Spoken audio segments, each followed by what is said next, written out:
Ibarat Allah, orang-orang beriman yang suka ngaji dipastikan mereka tahu tentang Dajjal, mendengar kajian tentang Dajjal. Dan Rasulullah sallallahu alaihi wasallam bersabda, seandainya aku hidup dan Dajjal muncul, aku yang akan langsung menghadapinya dalam rangka membela dan melindungi kalian. Tapi ketika Dajjal nanti muncul dan aku sudah tidak ada, setiap kalian harus melindungi dan membela dirinya masing-masing. Rasul sallallahu alaihi wasallam sangat melarang keras umatnya, jangan pernah bertemu, jangan pernah menghadap, jangan pernah berjumpa dengan Dajjal.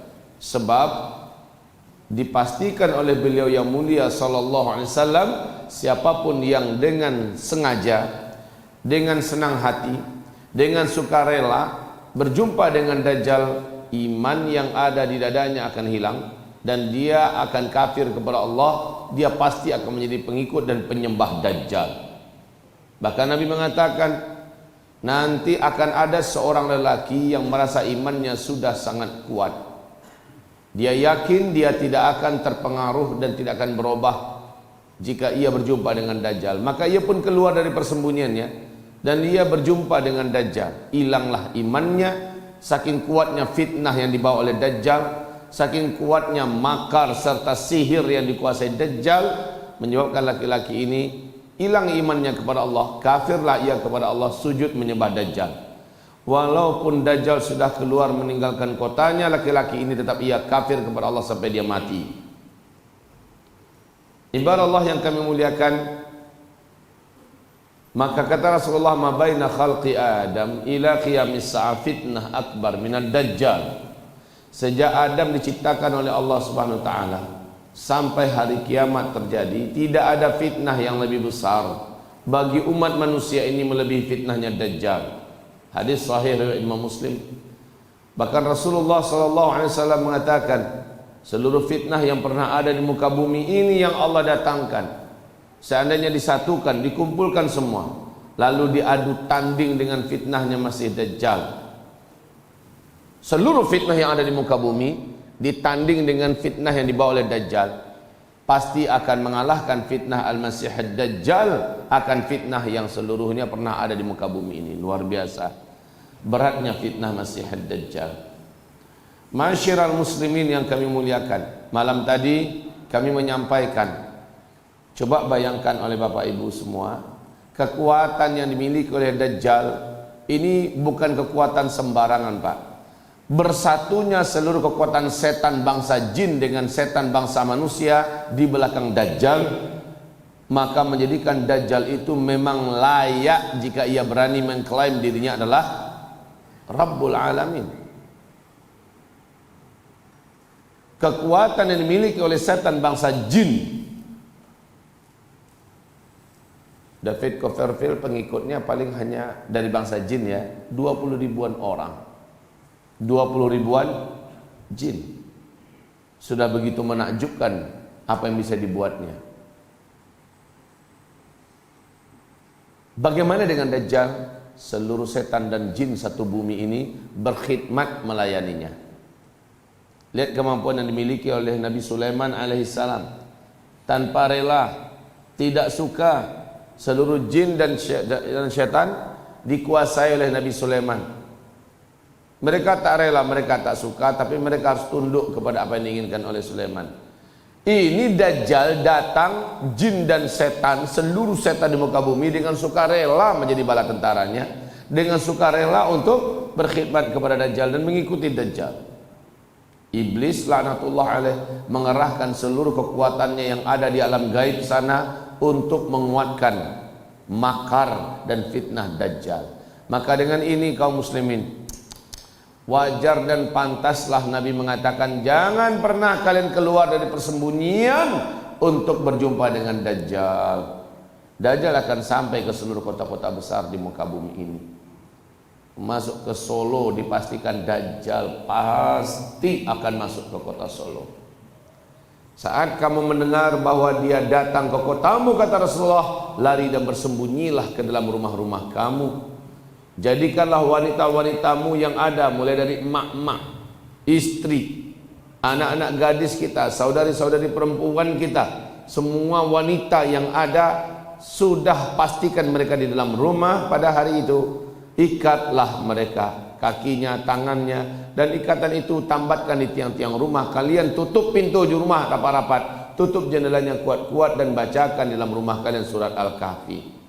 Ini yang diperintahkan Rasulullah SAW. Sebab saat Dajjal keluar nanti dan memasuki kota-kota dan negeri, rata-rata penduduk kota-kota dan negeri yang dimasukinya itu akan beriman kepadanya, dan mereka tidak akan pernah lagi masuk kembali taubat untuk menjadi seorang muslim-muslimah kembali. Sampai mati dia akan kafir kepada Allah, padahal dia hanya mampir sebentar. Inilah makanya digelar dengan Al-Masih Ad-Dajjal. Apa arti Al-Masih? Ada dua Al-Masih itu ya. Ada Al-Masih Ad-Dajjal, ada Al-Masih Isa alaihissalam. Yang satu adalah Al-Masih palsu, yang satu adalah Al-Masih yang sesungguhnya. Al-Masih palsu adalah Dajjal. Dialah yang diberi oleh Allah kemampuan untuk menghapus. Al-Masih itu artinya adalah menghapus iman yang ada dalam dada orang-orang yang beriman. Dajjal itu tidak menginginkan harta kita. Dia tidak mentargetkan tanah air kita. Dia tidak menginginkan nyawa kita. Fitnah Dajjal itu adalah puncak daripada fitnah Ad-Duhaima. Fitnah Duhaima itu adalah puncaknya ada Dajjal. Mawada hadil ummah illa latamathu latamah thumma takunu fitnatud Duhaima. Kemudian datanglah fitnah Duhaima. Di masa-masa perebutan kekuasaan, kata Rasulullah, fitnah pada masa itulah fitnah Duhaima. Fitnah Duhaima ini tidak satu umat pun dari umatku kecuali terkena oleh fitnah itu, seperti satu tamparan yang keras. Illa latamathu latmah, seperti satu tamparan yang keras. Ada yang kena tampar terjatuh meninggal dunia. Ada yang terkena tampar terjatuh, saking kuatnya tamparan itu pingsan. Ada yang terkena tampar, satu kali tamparan terjatuh, puyeng, pusing. Ada yang kena tampar, terjatuh dan tidak mau lagi bangun, kecuali dia dalam keadaan menyerah dan bergabung dengan yang menamparnya. Tidak ada satu umat pun dari umatku kecuali kena tamparan. Inilah fitnah Duhaima. Dengan tamparan ini, fa idza qila qadat tamadat, apabila dikatakan telah berakhirlah fitnah Duhaima, tamadat, ternyata masih terus berlanjut. Yusbihur rajulu fiha mu'mina wa yumsi kafira. Tamparan fitnah Duhaima ini menyebabkan orang yang paginya masih ada iman, sorenya terkena tamparan, siangnya terkena tamparan, sorenya dia sudah menjadi kafir. Yumsi mu'mina wa yusbihu kafira, sorenya dia masih ada iman, lalu malamnya terkena tamparan, pagi besoknya sudah menjadi kafir. Penyebabnya apa? Ternyata ini penyebabnya, ba'udinahum bi'aradin minad dunya, demi dunia dia rela menggadaikan agamanya. Maka ketika itu kata Rasulullah sallallahu alaihi wasallam, umatnya terbelah menjadi fustata ini, menjadi dua kelompok. Fustatu iman la nifaqa fih, wa fustatu nifaq la imana fih. Satu kelompok menjadi mukmin dan makin lama imannya semakin menguat dan menguat dan menguat. Sementara satu kelompok yang lain menjadi munafik dan lama-kelamaan kemunafikannya makin nyata, makin bertambah, makin menguat dan menguat. Pada masa itu kata Rasulullah, fa idza kana dzaka, kalau suasana seperti itu sudah terwujud, fantadhirid dajjal min yaumihi au min ghadih, tunggulah dajjal keluar hari itu atau besoknya. Inilah fitnah Duhaima, Pak. Saya menyaksikan fitnah Duhaima ini yang membelah umat menjadi dua belahan sudah nyata-nyata hari ini kita saksikan di seluruh negara, di tiap-tiap negeri yang mayoritas muslim. Kalau di Mesir saya lihat fitnah Duhaimanya adalah ketika Sisi mengkudeta berdarah Mursi. Dengan fitnah Duhaima ini banyak yang menjadi Pagi beriman, sore sudah menjadi kafir. Kalau enggak gabung dengan ke pihak sisi, maka dipastikan dia akan berakhir. Dia akan ditangkap, mungkin dibunuh, disiksa, masuk penjara. Kalau bergabung, maka dia aman. Hanya demi dunia, dia rela menggadaikan dinahum, dinnya, agamanya. Demi dunia, ada yang diiming-imingi kekuasaan, posisi dan jabatan, maka dengan sukarela dia tinggalkan prinsip-prinsipnya. Dia rela meninggalkan idealismenya, agamanya, dan kemudian dia bergabung dengan barisan kebatilan, barisan yang memusuhi Islam. Inilah yang terjadi kaum muslimin di Mesir. Di Arab Saudi, setelah Muhammad bin Salman mengambil alih tampuk kekuasaan secara de facto dari ayahnya, Raja Salman, setelah dia menjadikan ayahnya bagaikan terpasung, hanya sekedar wujud dan simbol saja lagi, tapi tidak mampu memberikan apapun pengaruh dan kekuasaan. Setelah itu, seluruh orang-orang beriman betul-betul mendapatkan ujian, dan orang-orang yang fi qulubihim marad, di dalam hati mereka ada penyakit, menjadi fazadahumullahu marada. Makin bertambah penyakitnya, kemudian lama-lama menjadi munafik. Ini ada di Arab Saudi sejak 2016. Di Mesir lebih dulu sedikit daripada itu. Di Indonesia kapan? Juga 2016, setelah penghinaan Al-Quranul Karim. Surat Al-Ma'idah ayat 51. Umat Islam mengalami metamorfosa atau perubahan yang radikal. Yang satu berubah mukmin haqqan, bergabung dalam kelompok komunitas bela Islam, berawal dari bela Al-Quran, ya, bela ulama, bela Islam, bela negara. Lama kelamaan mereka makin mengkristal keimanannya, makin menguat identitas keislamannya. Sementara yang satu belahan yang lain tak mau mengambil resiko, tidak mau susah-susah mencari jalan aman, walaupun akhirnya prinsip-prinsip harus diinjak. Dia pun bergabung dengan kelompok penghina Al-Quran. Dia bersatu dengan kelompok-kelompok yang ternyata memberikan iming-iming dan janji posisi dan sebagainya. Akhirnya mereka makin lama makin kentara kemunafikannya. Ba'u dinahum bi'aradin minad dunya. Seluruh negara hari ini kaum muslimin, kita saksikan beberapa tahun terakhir ini, tidak ada satu negara pun di muka bumi melainkan sedang berlangsung fitnah duhai maknya. Maka kalau dikatakan ini apakah dampak akan munculnya Dajjal? Naam.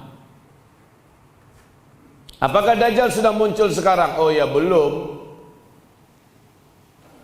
Apakah Dajjal sekarang ini tanda-tanda bahwa dia sudah lepas dari belenggu yang mengikatnya, seperti dalam hadis sahih riwayat Imam Muslim, hadis yang sangat panjang dari Fatimah binti Qais, bahwa Dajjal itu terikat dengan rantai-rantai besar di sebuah pulau di laut Yaman. Apakah rantai-rantai mengikat dan membelenggunya itu sudah lepas dan bebas? Menurut informasi yang ada dalam hadis sahih itu, maka tanda-tanda tersebut telah terjadi keseluruhannya. Lalu bagaimana Ustaz? Apakah Ustaz yakin Dajjal itu sekarang sudah lepas? Dalam keyakinan saya, iya. 100% saya sudah hakul yakin bahwa Dajjal telah lepas dari ikatan-ikatannya hari ini. Belenggu yang membelenggu kakinya, rantai besar dan berat yang membelenggu tangannya, serta belenggu yang mencengkram lehernya, yang menyatu antara satu dengan yang lain, dan kekuatan Dajjal telah dilepaskan oleh Allah Subhanahu wa taala. Kenapa dia belum muncul wahai ustadzuna? Rasulullah menjelaskan, Dajjal baru akan muncul dalam keadaan sangat marah. Ada faktor yang menjadikan Dajjal sangat marah, sehingga barulah dia muncul ke tengah-tengah permukaan kehidupan manusia dan mendatangi, memasuki seluruh kota-kota dengan sangat cepat dan memurtadkan sebanyak-banyaknya penduduk bumi ini. 2/3 total dari manusia yang ada menyembah Dajjal, menobatkan Dajjal sebagai Tuhan yang mereka sembah. jarak antara dia lepas ikatan rantai belenggu tangan dan lehernya itu, wahai Ustaz, dengan dia muncul ke tengah-tengah kehidupan manusia berapa lama? Rasul tidak memberitahu berapa lama waktunya, tetapi insya Allah tidak lama. Walaupun ada sebuah istilah mengatakan 40, tidak dikasih tahu apakah 40 hari, apakah 40 minggu, apakah 40 bulan, atau 40 tahun. Tidak dikasih tahu. Ustaz, apa dia tanda-tanda bahwa rantainya itu sudah lepas? Saya kasih tahu. Kalau ini saya bisa kasih tahu karena hadisnya sahih, riwayat Imam Muslim. Dan Masya Allah, tanda-tanda lepasnya Dajjal itu di Syam. Seluruh tanda-tanda itu adanya di Syam. Yang pertama yaitu susutnya Danau Tiberias. Hari ini sudah. Saya baru pulang dari sana kemarin, Pak, bersama istri saya, dan saya membawa 96 orang jamaah dan sholat Idul Adha di sana. Yang kedua, tidak lagi mengeluarkan air, sumber mata air Zugar yang jaraknya hanya beberapa kilo dari Danau Tiberias, dan itu sudah 2 tahun yang lalu sudah tidak mengeluarkan air satu tetes pun sampai hari ini. Yang ketiga, kebun kurma di Baisan. Kebun kurma di Baisan sudah beberapa masa belakangan ini tidak menimbulkan buah. Nah, kaum muslimin yang kami muliakan, itu dari segi hadis sahih Imam Muslim, tiga-tiganya sudah wujud. Siapa yang bisa membantah ini? Tidak bisa direkayasa, tidak bisa dikarang-karang. Kemudian yang lain, Rasulullah SAW mengatakan sebelum kedatangan Dajjal, terlebih dahulu bumi ini dilanda oleh kemarau yang berat 3 tahun berturut-turut. Dari 2016 saya telah memperingatkan dengan kajian tentang masalah ini, bahwa para pakar bumi dan alam mengatakan nanti 2019 sampai 2022 akan terjadi 3 tahun kemarau yang terberat di muka bumi ini di seluruh dunia. Dan benar Pak, 2019 ini seluruh kita merasakan kemarau yang panjang dan sangat berat. Betul apa tidak Pak? Seluruh dunia mengalami krisis kemarau panas yang sangat dan luar biasa. Dan inilah dia kemarau yang panjang, panas yang berat.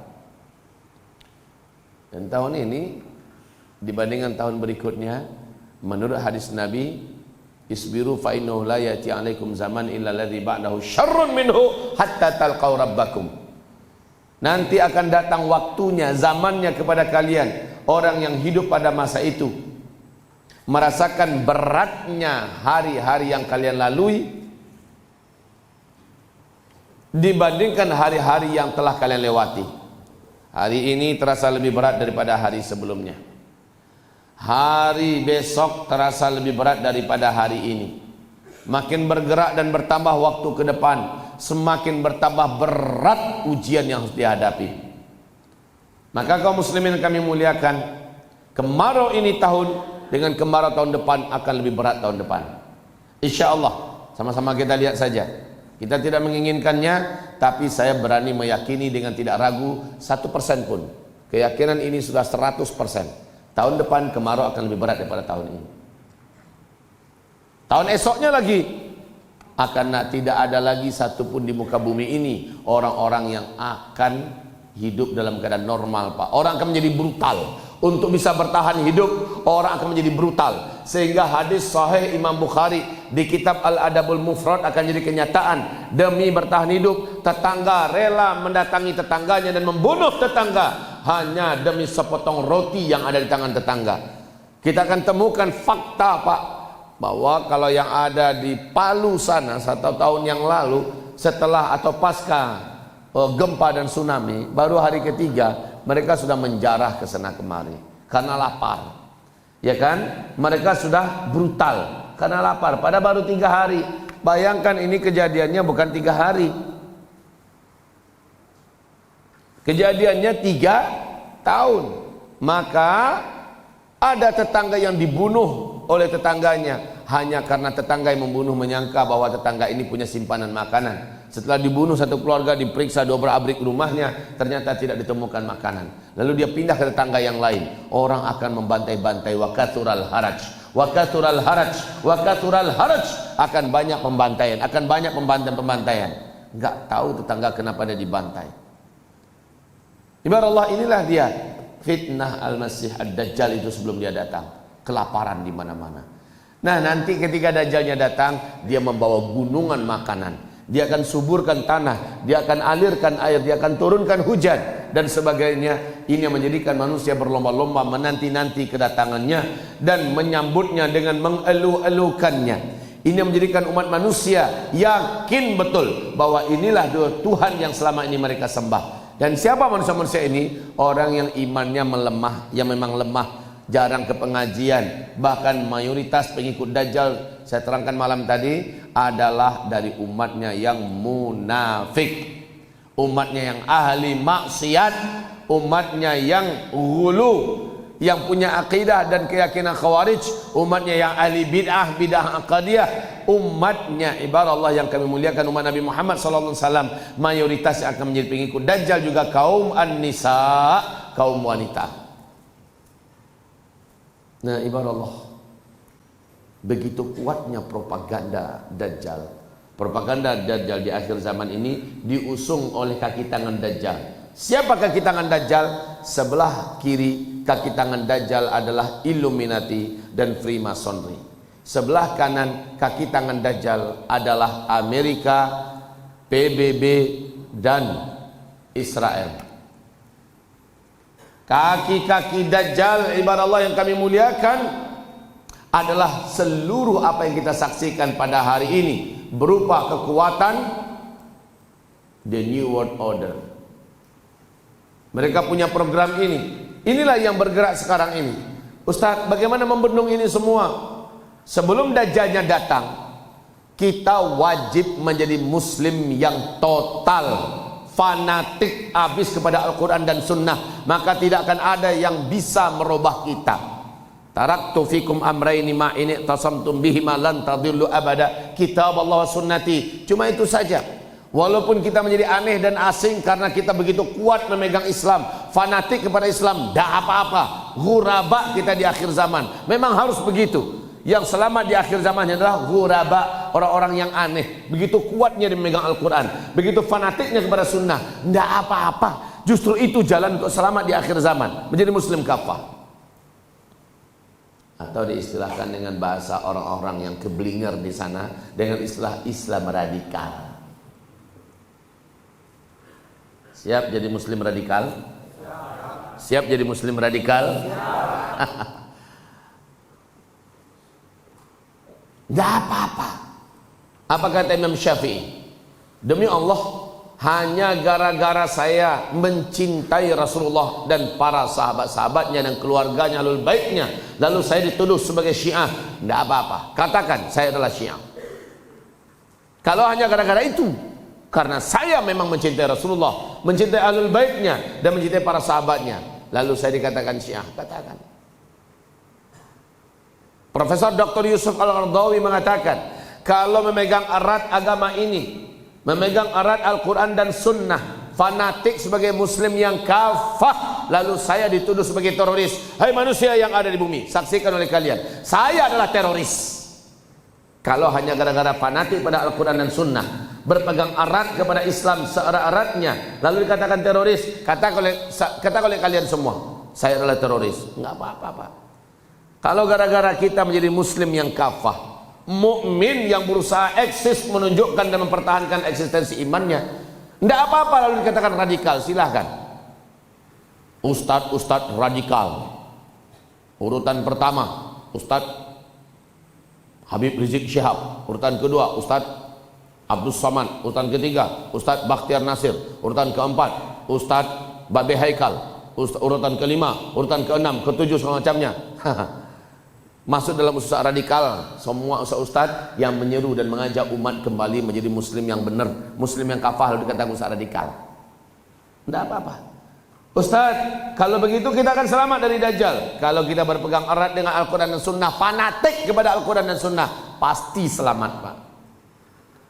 Kita nggak usah terlalu banyak teori lah. Anak-anak di zaman sekarang masukkan ke pesantren, pesantren yang lurus, pesantren Ahlus Sunnah wal Jamaah yang di dalamnya mengajarkan akidah yang sahihah, mengajarkan tauhid yang lurus, mengajarkan adab dan akhlak, memprioritaskan amalan-amalan dan ada keteladanan di pesantren itu. Masukkan anak kita ke sana. Maaf, yang memasukkan anaknya tidak ke pesantren, tidak ada jaminan anaknya akan terjaga dari lingkungan yang rusak. Tidak ada jaminan anak-anak kita akan selamat dari pergaulan yang rusak. Tidak ada jaminan anak-anak kita akan terjaga dari perbuatan-perbuatan yang amoral. Tidak ada jaminan. Jadi anak-anak kita, udahlah masukkan saja semuanya ke tahfiz Quran, ke pesantren yang mengajarkan akidah yang sahihah, pesantren yang sangat menjunjung tinggi norma-norma, adab-adab dan akhlak, pesantren yang di sana itu betul-betul menjaga ketat ibadah anak, pesantren yang mengharamkan handphone untuk para santrinya, pesantren-pesantren yang menjauhkan santrinya dari televisi, pesantren yang memisahkan antara laki-laki dan wanita, pesantren-pesantren yang memprioritaskan kepada santri-santrinya ketinggian dan kemuliaan budi dan akhlak yang luhur. Ibarat Allah yang kami muliakan.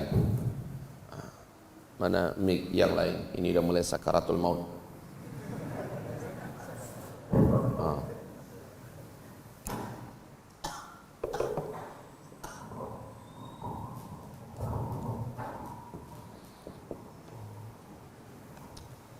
Jadi inilah kondisi sekarang. Makin lama Pak ke depan 2020, segala apa yang Bapak saksikan 2019 ini akan dikalahkan oleh 2020. Dalam hal apa Ustadz? Hal apa saja. Saya berdebar-debar nih jantung saya. Menjelang akhir Desember besok ini entah apa yang akan terjadi ya dengan bumi kita ini, yang saya yakini akan lebih buruk daripada yang sebelumnya, tahun sebelumnya. Entah apa yang terjadi. Kita tidak menginginkan satupun keburukan. Tapi saking jahatnya Dajjal ini, sebelum dia muncul, makin dekat waktunya, makin besar keburukan yang terjadi di muka bumi ini. Fawda fi kulli makan. Terjadi keributan, kekacauan, chaos di seluruh tempat. Lebih dahsyat dari sebelumnya. Israel merencanakan akhir 2019 atau awal 2020 seluruh Palestina sudah menjadi Israel. Gaza ditarget sudah bisa dilululantakkan. Tapi saya yakin tak akan berhasil. Saya sangat hakul yakin kemenangan orang-orang beriman sudah semakin nyata dan dekat. Semakin mereka jahat, semakin mereka brutal, semakin mereka zalim, semakin mereka biadab, semakin mereka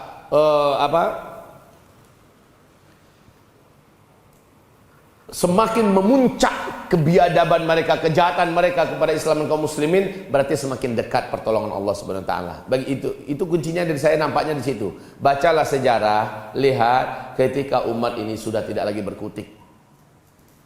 Tak tahu nak buat apa lagi. Semuanya mereka yang pegang. Tentara mereka yang pegang. Senjata mereka yang pegang. Ekonomi mereka yang pegang. Politik mereka yang pegang. Media mereka yang pegang, ya. Apalagi Pak, Bapak mau sebut apa saja, mereka yang pegang. Sehingga umat ini tidak tahu mau buat apa, mau pakai apa, udah nggak tahu lagi. Sementara mereka semakin digencet, semakin ditekan, semakin diintimidasi, semakin dizalimi, semakin disakiti, maka jawabannya saat itulah Allah datangkan pertolongannya. Mata nasrullah, kapan Allah datangkan pertolongannya? Ala inna nasrallahi qarib. Ketahuilah pertolongan Allah itu teramat sangat dekat. Am hasibtum an tadkhulul jannah walamma ya'tikum matalul ladzina khalau min qablikum massathumul ba'sa'u wad-dharra wa zulzilu hatta yaqula ar-rasulu wal ladzina amanu ma'ah mata nasrullah ala inna nasrallahi qarib. Rasulullah tak berkutik lagi di Mekah Pak, di embargo selama 3 tahun. Para sahabat banyak yang meninggal, anak-anak para sahabat meninggal. Pada masa itulah Bunda Khadijah meninggal. Pada masa itulah tulang punggung dakwah Nabi Muhammad, Abu Talib pamannya meninggal dunia. Bergelimpangan Pak meninggal dunia. Di embargo 3 tahun itu bukan sebentar, 3 tahun. Disitulah Rasulullah dan para sahabatnya menjerit, mata nasrullah, tolong kami ya Allah, tolong kami ya Allah. Ketika Musa alaihissalam terjepit di depan Laut Merah, di belakang Firaun dan bala tentaranya siap mencincang-cincang, membantai, membunuh, ke depan nggak bisa maju karena tak ada kapal, menyeberang gimana caranya, mati. Maka ketika sudah tidak nampak lagi jalan dan musuh benar-benar sudah ada di puncak kejahatannya, ketika itu nampak pertolongan Allah begitu nyata. Allah belahkan laut untuk Nabi Musa dan Bani Israel pun menyeberang. Firaun yang memang otaknya otak cebong ikut nyebrang. Matilah dia. Sebutkan kisah tentang Namruz, sebutkan kisah tentang Qarun. Sebutkan kisah tentang para penjahat-penjahat sebelumnya, di mana para ahli dakwah pembawa kebenaran sudah terjepit dan terdesak. Ketika itu Allah tolong mereka. Jadi pertolongan Allah itu semakin nyata dan dekat ketika kita bersabar. Makanya awal hadis Nabi perintahkan isbiru. Fa innahu la ya'ti 'alan nasi zaman illa alladhi ba'dahu syarrun minhu hatta talqaw rabbakum. Ternyata menghadapi propaganda dajjal di akhir zaman, satu kata kuncinya isbiru, tak ada yang lain. Hadapi dengan militansi yang tinggi. Isbiru itu kan dari fi'il amar, dari sabara, yasbiru atau yasburu. Isbiru, bersabarlah kalian. Apa arti sabar itu, Pak? Apa arti sabar? Arti sabar itu adalah apa? Bertahan. Bertahanlah kamu. Jangan lepaskan, jangan kendurkan pegangannya. Kalau perlu makin kuat, ibarat kita megang pohon ini, Pak, makin kuat badainya datang, makin kenceng, ya, makin kenceng. Nggak cukup hanya sambil satu tangan, dua tangan, nggak cukup hanya nyambil. Kalau perlu dengan kaki juga, gelangkan kaki itu kepada pohon yang kita pegang. Makin kuat gangguannya, dari bawah hantaman-hantaman binatang, ya, jeldur, dari atas angin dan puting beliung. Kuatkan, makin kencangkan, isbiru, bertahanlah kamu, bertahanlah, karena tak selamanya badai, ya, badai itu tak akan selamanya datang. Goncangan ini tak akan selamanya, pasti akan berlalu. Fa inna ma'al usri, gitu, pasti akan datang tenang. Nah, di masa ini yang pegangannya lemah-lemah, pegangannya nggak kuat, ya, goyang sedikit aja jatuh dia. Lihat di bawahnya ada binatang yang berbahaya, badak menabrak, gajah juga menggoyang, ditambah angin yang kencang, ada pula ular nampak di batang pohon. Sudahlah, dia dengan sengaja melepaskan pegangannya. Kalau pegangannya memang tidak kuat, ada yang memang goyang sedikit saja jatuh. Pak, perintah Rasulullah, isbiru, bertahanlah kamu. Tamassaku, berpegang eratlah kamu. Ini, Pak, tugas kita cuma bertahan. Menjadi mukmin di akhir zaman, tugas kita adalah bertahan. Jangan mundur, jangan mundur, jangan mundur. Ustaz, segala-galanya ada di tangan mereka, Ustaz. Semuanya di tangan mereka. Perintahnya kan isbiru. Besok ini menunjukkan isbirunya kita. Bismillah, untuk atas nama Indonesia, kita usahakan kita berangkat dalam kesatuan dan persatuan wadah keumatan yang ada di Jakarta. Besok tanggal 2 Desember 2019 ini. Reuni Akbar Mujahidin 212. Insyaallah ta'ala. Semua perizinannya sudah klop, sudah lengkap seluruhnya. Insya Allah, Allah melindungi dan menjaga kita semua. Isbiru, bersabarlah. Udah kita udah kalah. Jangan kayak gitu mentalnya, Pak. Karena perjuangan ini tidak boleh dihentikan hanya gara-gara urusan menang kalah. Sebab kita tidak ditanya oleh Allah, menang nggak? Kamu menang nggak? Bukan itu ditanya oleh Allah. Kenapa kamu kalah? Allah nggak tanya itu. Yang Allah tanya pada kita, apa yang kamu buat? Kamu bersama nggak dalam perjuangan? Kamu melangkah nggak dalam kesulitan? Kamu berinfak nggak dalam beratnya kondisi? Maka kaum muslimin yang kami muliakan, isbiru, bersabarlah kamu. Anak-anak kita masukkan ke sekolah pesantren-pesantren, ke tafiz-tafiz, dicemeeh oleh keluarga kita, oleh lingkungan kita. Bahkan ada pihak-pihak media atau dari bahasa orang-orang yang memang fi qulubihim marad mengatakan ciri-ciri teroris, ciri-ciri keluarga radikal, anaknya masuk pesantren. Ciri-ciri radikal teroris adalah para hafiz-hafiz Quran. Ciri-ciri radikal, ciri-ciri teroris adalah yang keluarganya fanatik pada Islam, pakai cadar, celana cingkrang. jidatnya hitam. Masya Allah. Kaum muslimin yang kami muliakan, la yakhafuna laumata laim. Jadi perintah Rasulullah menghadapi mereka adalah isbiru, sabarlah kamu. Insya Allah kesabaran ini akan membuahkan hasil antara satu di antara dua. Satu, kita syahid di tengah jalan, atau yang kedua, kita mendapati dan menyaksikan kemenangan. Insya Allah Ta'ala. Ustadz segala-galanya di tangan mereka, persis Fir'aun di tangannya segala-galanya. Tentaranya, persenjataannya, medianya, kekuatan ekonomi, orang-orang keren, orang-orang berpendidikan, orang-orang mantep-mantep bersama Fir'aun semuanya. Sementara Musa dan Bani Israel punya apalah. Tapi terakhir gimana? Allah Subhanahu wa taala tolong. Dan kaum muslimin yang kami muliakan, jadi di akhir zaman ini memang agak aneh ajakan saya kepada Bapak Ibu, yaitu yuk di akhir zaman apa yang dikhawatirkan oleh musuh kita berada di bagian yang itu, maka selama itu sesuai dengan ruh Al-Quran dan Sunnah dan ajaran Rasulullah SAW yang sahih, maka kita adanya di sana. Mereka tunjuk kita di mana? Seperti kata Dr. Yusuf Qardawi tadi, nggak apa-apa. Saya kalian katakan itu nggak apa-apa. Apa kata Imam Syafi'i tadi? Nggak apa-apa kalian ngomong saya tentang apa. Selama begitulah dia, maka saya tak peduli kalian mengatakan saya apa. Kita juga begitu Pak, nggak peduli aja kita. Yang anak-anak kita dan diri kita masukkan ke dalam pangkuan Islam secara kafah. Fanatiklah kepada Islam di akhir zaman ini. Menjadilah ghuraba kita di akhir zaman ini. Fatuba lil ghuraba. Tuba itu tahu Bapak Ibu, apa itu tuba? Kalau bahasa Indonesianya adalah bahagialah atau beruntunglah. Ternyata tuba itu adalah satu tempat yang sangat istimewa di dalam surga Allah yang tertinggi. Tempat itu disebut dengan tuba. Sama dengan wail. Wail itu apa? Secara bahasa artinya adalah celaka. Ternyata wail adalah sebuah lembah di dalam neraka jahanam.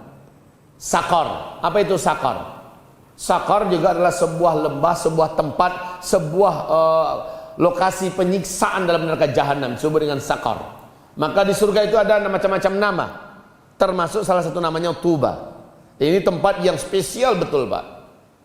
Maka tuba lil ghuraba, telah Allah sediakan. Aku rindu dengan saudara-saudaraku. Ternyata saudara ini siapa? Orang-orang yang datangnya di akhir zaman. Aku rindu dengan mereka. Saat sahabat-sahabat berkata, ya Rasul, bukankah kami saudaramu? Bukan, kalian adalah sahabat-sahabatku, saudara-saudaraku nanti yang datangnya di akhir zaman. Mereka tidak pernah melihatku. Lam yarawni, amanu bi wa lam yarawni. Mereka beriman kepadaku padahal mereka tidak pernah melihat aku. Mereka beriman, mereka fanatik kepada ajaran yang aku ajarkan. Mereka mengamalkannya, mereka mendakwahkannya, mereka sabar dengan segala risiko di atasnya. Aku rindu dengan mereka. Orang-orang yang sabar di antara mereka pada masa itu, kata Rasulullah, pahala mereka adalah 50 pahala kalian. Kaget sahabat Pak, 50 pahala kami ya Rasulullah. Iya, 50 kali lipat pahala kalian, bukan pahala mereka yang ada pada masa mereka. Luar biasa Pak. Karena kita ini, Masya Allah, kalau sahabat mah enak, ada apa-apa mereka melihat Rasul langsung, mereka dengarkan langsung arahan dan tausiah Rasul, ya kan? Kalau kita sekarang gimana?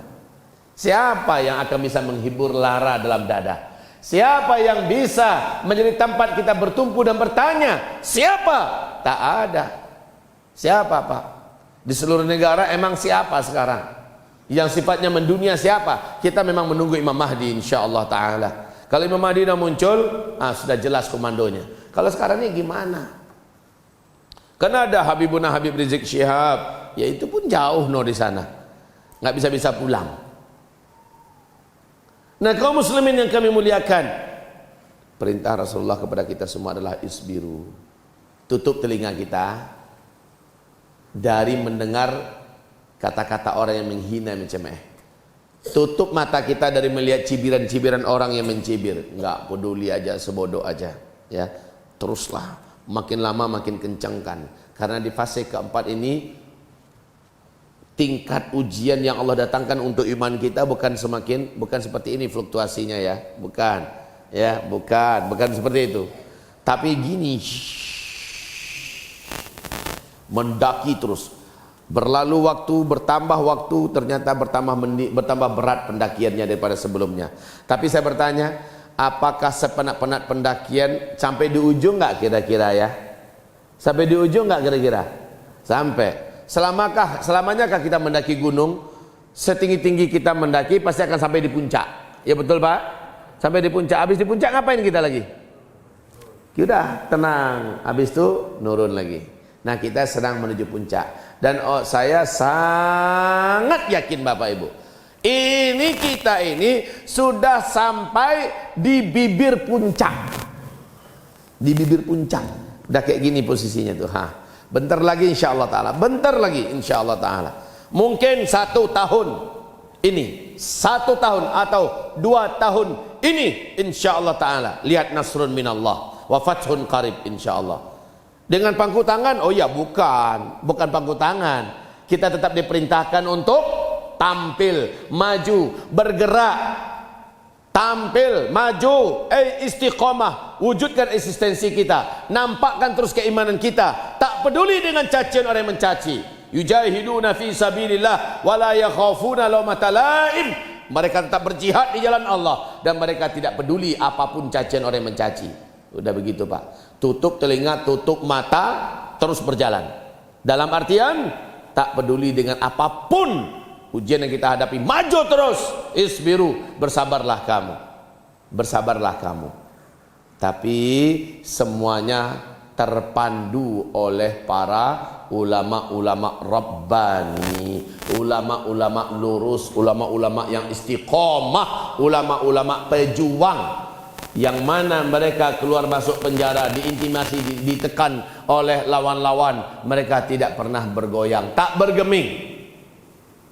Masuk penjara, keluar, masih seperti itu dia. Masuk lagi penjara, keluar, masih begitu dia. Seperti Syekh Islam Ibn Taimiyah, seperti Imam Ahmad Ibn Hanbal, seperti guru-guru kita yang mulia dari imam mazhab kita, Imam Syafi'i. Bagaimana ujian bertubi-tubi menghadapi para a'immatul mazhab kita ini, Masya Allah ujiannya, mereka tegar dan sabar. Seperti Imam Auza'i, seperti yang kita saksi dan kita dengar dalam kisah para ulama-ulama salaf kita, tegar dan sabar.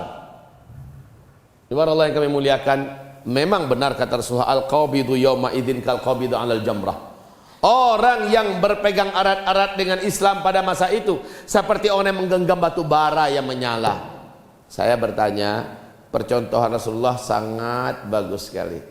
Maaf ya Pak ya, batu bara itu digenggam, berarti batu baranya besar apa kecil? Kalau batu baranya sebesar meja ini umpamanya, maka bukan menggenggam bahasanya, tapi menyentuh. Yang menggenggam itu berarti batu baranya kira-kira sebesar bola pingpong, ya kan? Nah, baru digenggam namanya itu. Lah kalau begitu, seandainya ada yang angus badan kita keseluruhan atau tangan aja menggenggam? Tangan saja kan? Berarti itu adalah syai'. Wala nabluwannakum bisyai'. Syai', sesuatu yang kecil, minal khauf wal ju' dan seterusnya. Syai' kecil. Ujian apapun yang kita rasakan hari ini adalah syai'.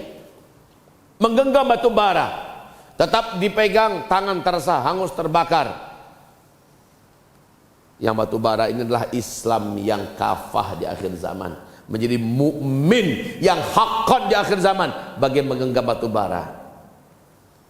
Kalau tetap dipertahankan, tangan bagaikan terasa hangus, terbakar, sakit. Kalau dilepas, jadilah dia paginya beriman, sorenya kafir. Sorenya beriman, besok paginya kafir. Pilihan kita apa? Isbiru. Pilihan kita adalah bersabarlah, bertahanlah. Takkan lama itu. Dan itu hanya perasaan aja terbakar. Insya Allah nggak terbakar, tapi ya panas Pak. Melepuhkah? Mungkin. Tapi hangus nggak tangan kita? Insya Allah tidak. Sabarlah, karena ada waktunya. Kita hanya bersuruh bersabar, jangan lepaskan. Sepanas apapun tahan. Itu disebut dengan sabar. Sabar. Biar Anak saya pinter, anak saya cerdas, saya masukkan ke pesantren. Biar kelak menjadi mukmin haqqan, biar kelak menjadi mujahid haqqan, biar kelak menjadi ulama haqqan. Orang bilang bodoh kamu, anak pinter, otak cemerlang, kenapa nggak sekolahkan jauh-jauh ke Amerika sana, ke Kanada, ke Oxford, ke semacamnya? Enggak, saya anak yang pinter kayak gini yang harus jadikan menjadi ulama. Anak yang hebat macam ini yang harus dijadikan sebagai mukmin haqqan di akhir zaman. Maka kaum muslimin la yakhafun dalam mata. Tutup kuping, tutup mata, sabarlah terus berjalan. Walaupun panas bagaikan digenggam bara yang menyala, tidak apa-apa, teruskan saja. La yakhafuna laumata laim, isbiru. Begitu juga salat kita. Tugas Bapak Ibu semua dan tugas saya, anak-anak kita semua, pastikan di akhir zaman ini Bapak dan Ibu ahli salat berjamaah di masjid. Ibu-ibu walaupun tidak di masjid, di rumah tapi on time. Orang azan sudah selesai semua kegiatan, kita sudah di atas sejadah. Orang di masjid sholat berjamaah, ibu-ibu di rumah sudah sholat pula di atas sajadahnya. Kalau ke masjid silakan, tapi yang bapak-bapak di akhir zaman, cara merawat diri dan menjaga hati, dan agar kita tidak pernah menjadi orang munafik, syaratnya tidaklah begitu berat dan sulit, hanya butuh kesabaran menjaganya, yaitu sholatlah 40 hari 40 malam 5 waktu itu berjamaah di masjid. Jangan pernah ketinggalan takbiratul ihram bersama imam. Jika itu kita lakukan dengan sabar, insya Allah sampai mati pun kita dijamin oleh Rasulullah takkan pernah menjadi orang munafik.